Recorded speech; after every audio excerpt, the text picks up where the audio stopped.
The research began innocently enough, a simple investigation into American frontier expansion, nothing controversial, nothing that would challenge accepted historical narratives.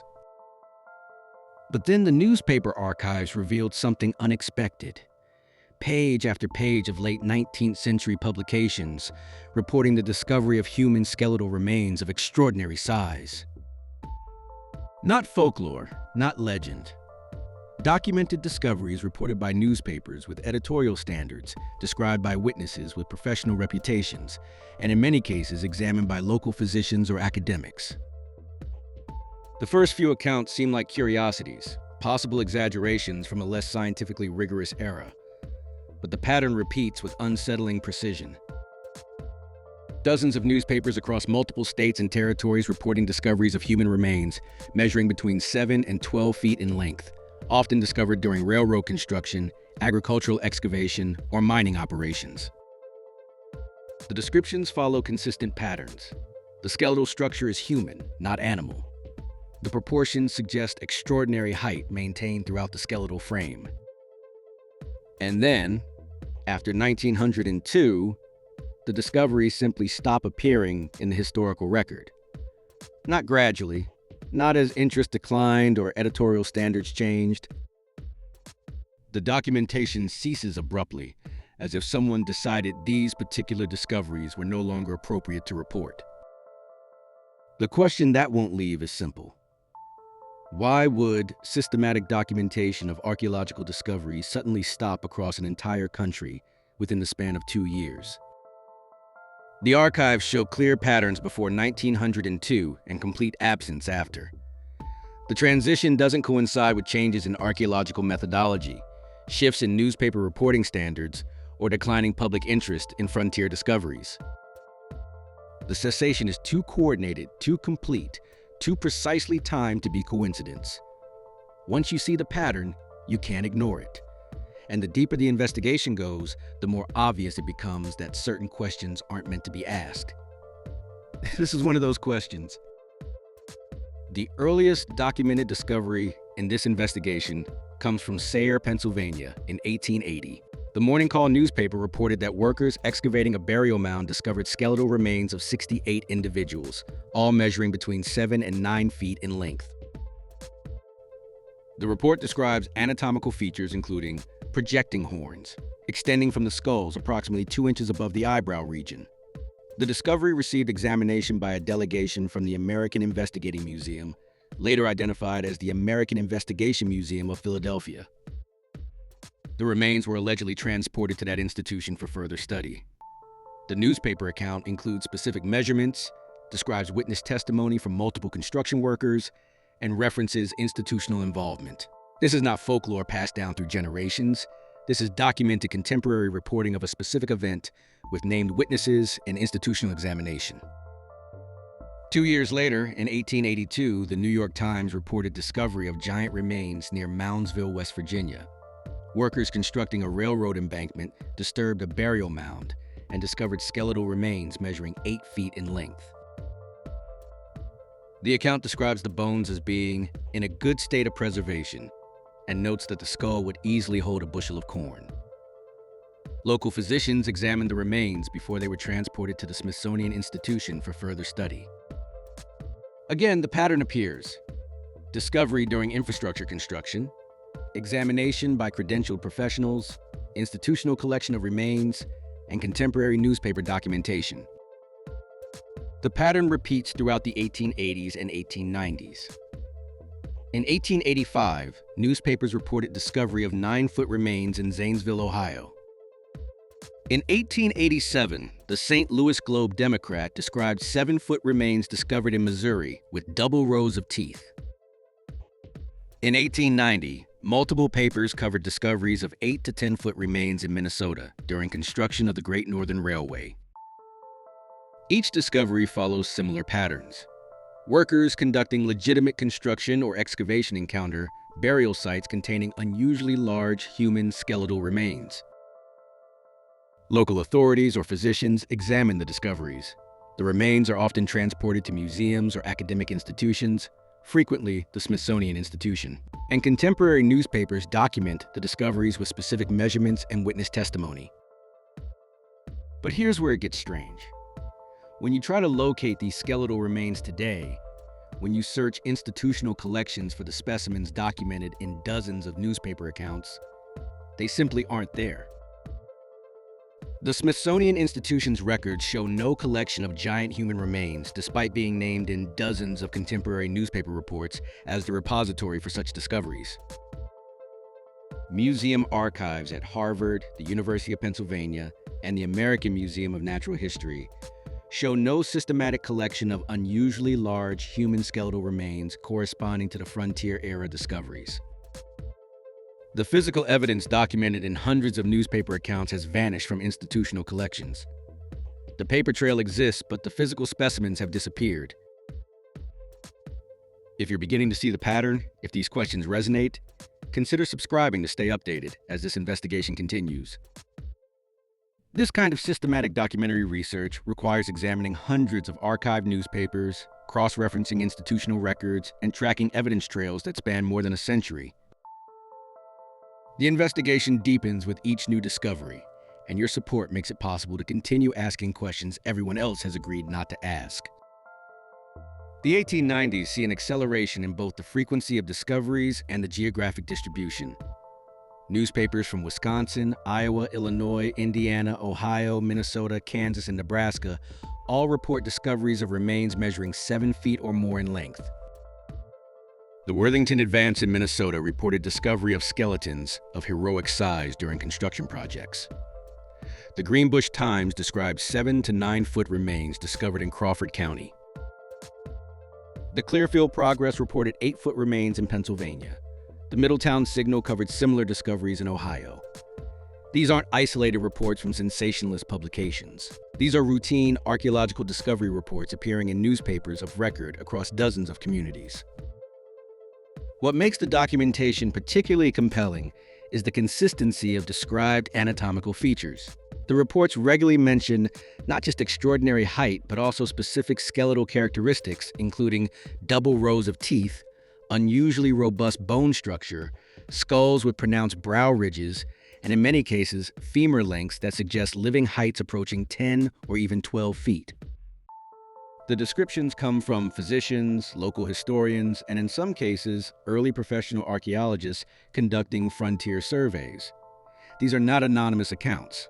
Many reports name specific individuals who examined the remains and describe institutional involvement in collection and preservation.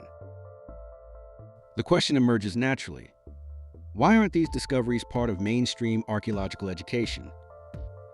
Why do conventional histories of American archaeology omit systematic discussion of discoveries documented in hundreds of contemporary newspaper accounts?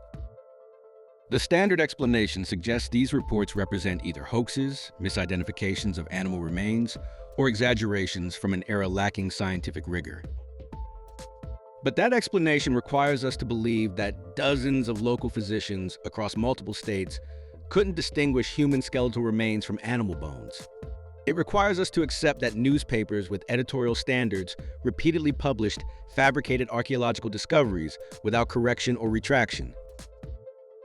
It requires assuming that institutional involvement from museums and universities was either invented by newspapers or occurred, but was never documented in institutional archives.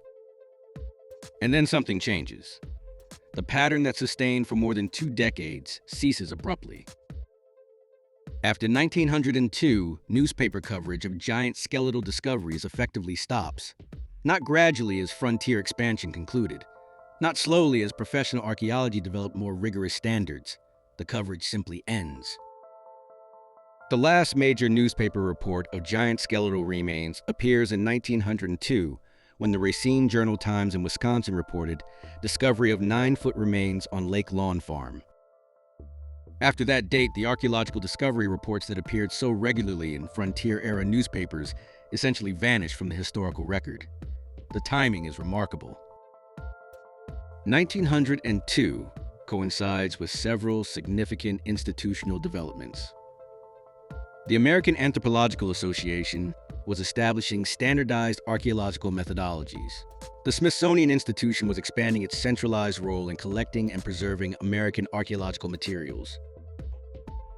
And academic institutions were beginning to codify official narratives about American prehistory that emphasized gradualist evolution of Native American cultures from migration across the Bering Strait.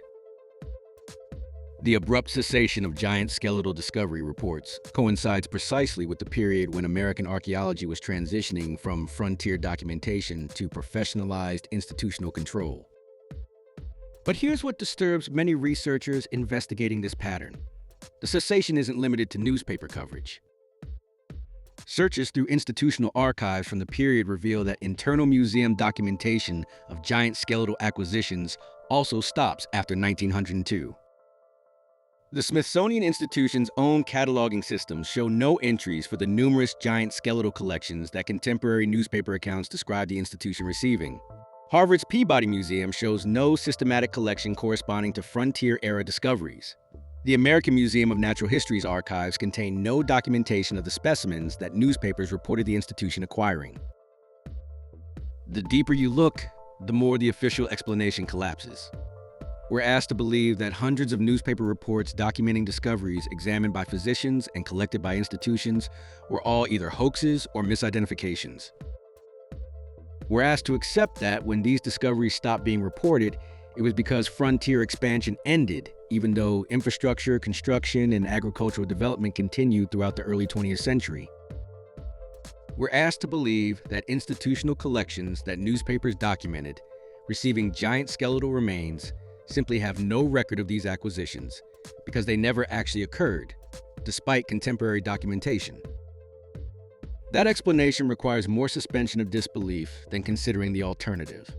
What if the discoveries were genuine? What if American frontier expansion did encounter burial sites containing human remains of extraordinary size? What if institutions did systematically collect these specimens?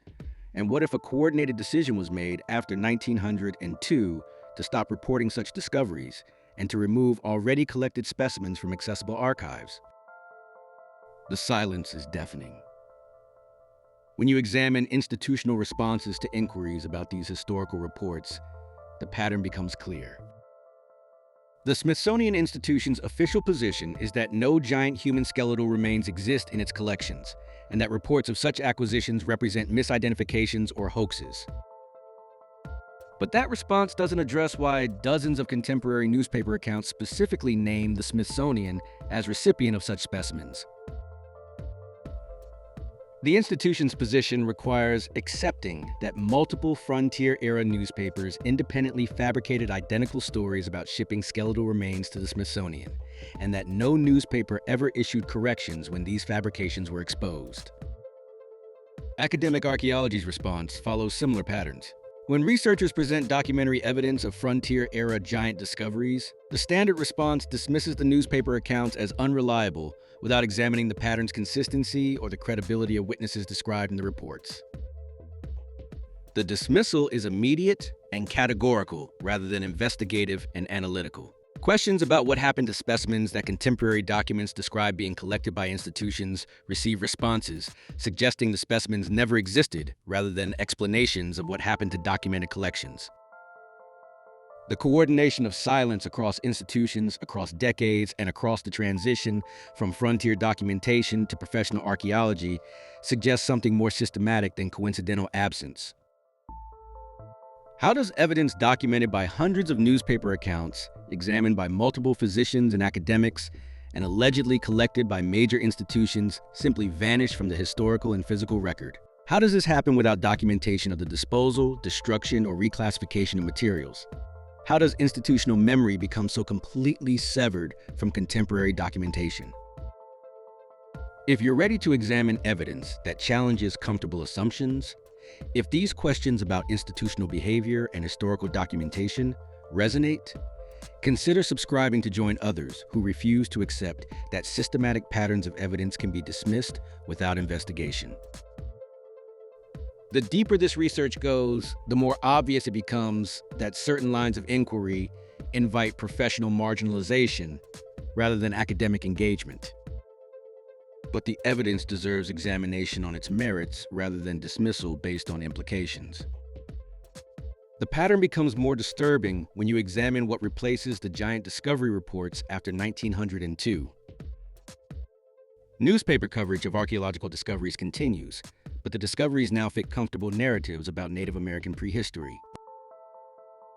Burial mounds continue being excavated during construction projects, but the skeletal remains discovered now consistently measure within normal human height ranges.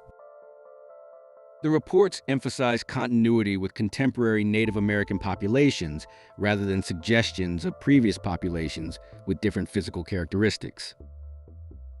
This transition isn't gradual evolution, as better archaeological methods improve accuracy.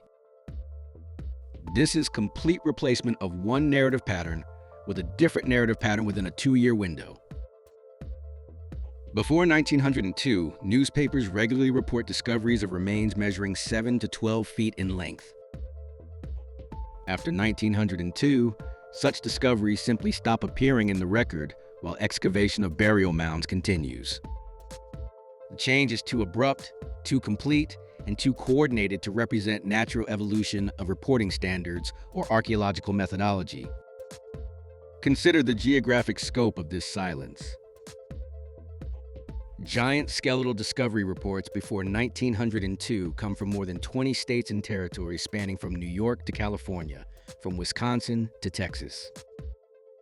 After 1902, the reports cease across this entire geographic range simultaneously. There's no regional variation where one area continues reporting such discoveries while others stop. The cessation is uniform across the entire country, despite differences in local newspaper ownership, editorial standards, and archaeological activity levels. The simultaneity is impossible to explain through conventional mechanisms. Newspapers in different regions didn't coordinate editorial policies about archaeological reporting. Professional archaeological standards were still developing regional variations during this period rather than enforcing uniform national protocols. Infrastructure construction and agricultural development that had been uncovering burial sites didn't suddenly stop after 1902. The only explanation for simultaneous cessation across vast geography and independent institutions is coordinated suppression of particular types of discoveries. What happened in 1902 that would trigger coordinated suppression? The question invites speculation, but certain contextual factors stand out. The American Anthropological Association was standardizing professional archaeology and establishing institutional authority over what constituted legitimate archaeological evidence. The Smithsonian Institution was consolidating its role as the national repository for American archaeological materials, creating centralized control over specimen collection and preservation. And American academia was codifying official narratives about human prehistory that emphasized gradualist evolution and migration patterns that discoveries of giant remains would fundamentally challenge. The discoveries documented in hundreds of frontier-era newspaper accounts would have created profound problems for the emerging professional consensus. If human populations of extraordinary physical size had inhabited North America in the relatively recent past, that would require explaining where such populations came from, how they developed their distinctive physical characteristics, and what happened to them. It would challenge simplistic narratives about Native American prehistory derived entirely from Bering Strait migration. It would require acknowledging that North American prehistory might be far more complex, more ancient, and more mysterious than professional consensus was prepared to accept. But here's where the implications become truly unsettling. If institutions did systematically suppress evidence of giant skeletal discoveries, if newspapers did coordinate cessation of reporting such finds, if specimens documented in contemporary accounts were removed from accessible collections, then we have to confront what that suppression means about the reliability of institutional authority regarding historical knowledge. We're taught to trust academic institutions, museums, and professional archaeological associations as arbiters of truth about human prehistory. We're taught that contemporary historical documentation is reliable and that institutional archives preserve important evidence. But what happens when institutional behavior demonstrates systematic suppression of documented evidence? What happens when institutions that claim authority over historical truth can be shown ignoring, dismissing, or actively suppressing documentation that challenges preferred narratives? The implications extend far beyond one particular mystery about unusual skeletal discoveries. The implications challenge the fundamental reliability of institutional authority regarding any aspect of history that doesn't conform to approved narratives.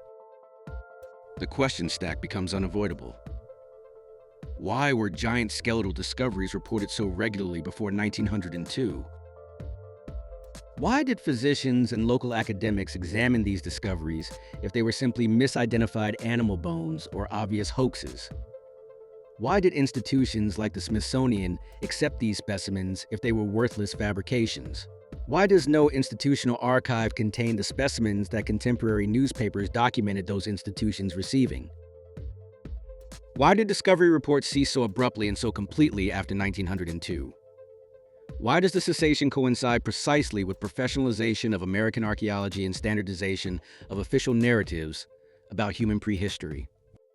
And most disturbing, what else has been systematically removed from the historical record when evidence contradicted preferred narratives?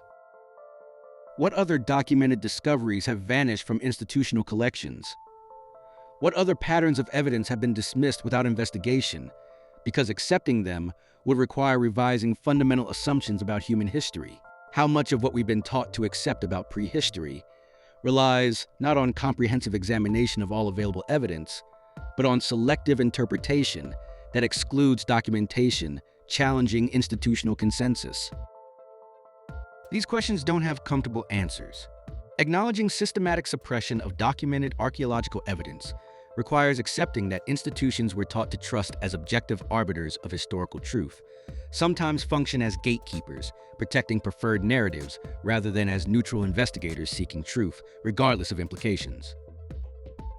It requires recognizing that professional credentialing and institutional authority don't guarantee objectivity when evidence threatens consensus positions. It requires understanding that some knowledge becomes forbidden, not because it's false, but because accepting it would require acknowledging that official narratives are incomplete or misleading. The evidence suggests this isn't speculation. The documentation exists in hundreds of archived newspaper accounts from credible frontier-era publications. The pattern is clear, consistent, and impossible to dismiss as isolated anomalies or coincidental reporting errors. The abrupt cessation after 1902 coincides too precisely with institutional standardization to be coincidental. And the absence of physical specimens from institutions that contemporary accounts describe, receiving them suggests systematic removal rather than non-existence. If you find value in investigating questions that threaten comfortable assumptions, if this examination of documentary evidence and institutional behavior resonates with your own suspicions about official narratives, consider subscribing or joining as a member to ensure these investigations continue. This kind of archival research requires hundreds of hours examining historical newspapers, cross-referencing institutional records, and tracking evidence trails that span more than a century. Your support makes it possible to continue asking questions that academia has agreed not to ask, to continue examining evidence that institutions would prefer remain buried in archives, and to continue challenging narratives that don't withstand scrutiny when all available documentation is considered, rather than selectively interpreted. The implications of this investigation extend far beyond one particular historical mystery. If institutions systematically suppress documented evidence of giant skeletal discoveries, what confidence can we have that other aspects of official prehistory accurately reflect all available evidence? How many other archaeological discoveries have been excluded from mainstream narratives because they contradict consensus positions? How much of what we've been taught about human history represents comprehensive synthesis of all documentation versus selective interpretation of evidence that confirms predetermined conclusions? The answers to these questions remain deliberately obscured. Institutional archives that should contain correspondence about specimen acquisitions, disposal records for materials removed from collections, or documentation explaining why dozens of frontier-era newspaper reports all describe shipments to institutions that claim never to have received such materials remain inaccessible or non-existent. Freedom of information requests about Smithsonian holdings of unusual skeletal remains receive responses denying such materials exist without explaining the contradiction between institutional denials and contemporary newspaper documentation describing shipments to the institution. Academic archaeology maintains categorical denial that frontier-era newspaper reports describe genuine discoveries. But the denial doesn't engage with the evidence's consistency, the credibility of witnesses described in reports, or the institutional involvement documented in contemporary accounts. The dismissal is reflexive rather than investigative, suggesting the goal is protecting consensus narratives rather than determining what evidence actually indicates when examined comprehensively. Once you see this pattern, it becomes impossible to unsee. The coordination of silence across institutions, the abrupt cessation of discovery reports after 1902, the disappearance of physical specimens from collections that contemporary documentation describes institutions acquiring, the categorical dismissal of documentary evidence without investigation. A look-in. These aren't characteristics of objective institutional truth-seeking. These are characteristics of coordinated suppression of evidence that threatens preferred narratives. The question that won't leave is simple but profound. What else has been hidden? If documented archaeological discoveries can be systematically removed from the historical record when they contradict official narratives about prehistory, what other aspects of history have been similarly edited? How much of what we've been taught represents comprehensive truth versus carefully curated selection of evidence that supports particular interpretations while excluding documentation that would challenge those interpretations? The frontier-era newspaper reports document something extraordinary. Whether that something was actual human populations of unusual physical size, whether it represents something even stranger that 19th century witnesses could only describe as unusually large human remains, or whether it indicates some other phenomenon that challenges conventional understanding, the documentation exists. The pattern is clear. The evidence was examined by credible witnesses. Institutions collected specimens. And then, after 1902, the documentation stops, the specimens vanish, and official narratives insist none of it ever happened. The choice becomes unavoidable. Either hundreds of frontier-era newspapers coordinated publication of identical fabrications about archaeological discoveries that never occurred, or something extraordinary was discovered, systematically collected, and then deliberately suppressed. Either dozens of physicians and local academics couldn't distinguish human skeletal remains from animal bones across multiple states over 2 decades, or they accurately described what they found, and their findings were later dismissed because accepting them would require revising fundamental assumptions about human prehistory. The evidence speaks for itself when examined comprehensively rather than selectively.